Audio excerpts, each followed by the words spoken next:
we saw a vision for downtown and wanted to plant our flag here. We moved down here last year, buying 2 buildings on Ellis Street. We looked at a large variety of buildings, a lot of back and forth about going to Lower Broad area, but we saw great potential for that area, and we still do.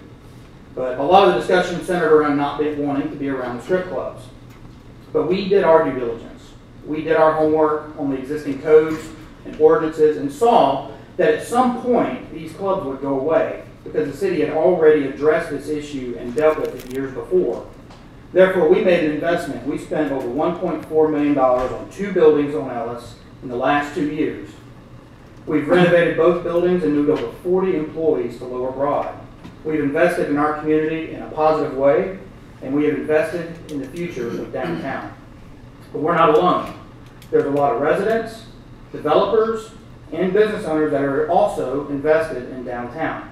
Every single one of those that I have spoken to personally is against changing this ordinance. So my company, my agents, and myself, we are actively involved with trying to recruit business to come to downtown. And we've heard the same thing for years. Users will not go past 6th Street. The reason is always the same, that they will not relocate near the strip clubs. CPAs, law firms, financial planners, restaurants, and even traditional retail users have all expressed an interest in that section of Broad. And as long as these clubs remain open, it will stifle development and those businesses will not relocate there. And I've heard a lot of critics the last few days that have said that these strip clubs do not affect property values. Nothing could be further from the truth. In fact, a Realtor.com study done in 2016 of the top 100 markets in the U.S. did a study on the top 10 things that affect property values. Strip clubs was on the list.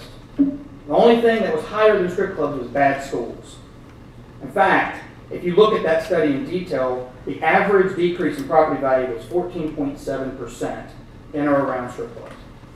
That means that homeless shelters, shooting ranges, and even power plants don't hurt property values as much as strip clubs, according to this study. I love this city, and I want to see it grow and prosper. I want to be a part of the future of that.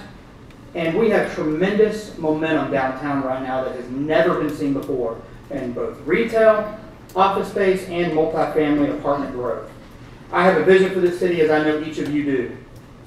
With the depot development, the cyber center growth, and all of the renovation of these older buildings, I have to ask, are these strip clubs a part of our vision for the future of Augusta? Cities like Savannah, Charleston, and Greenville said no.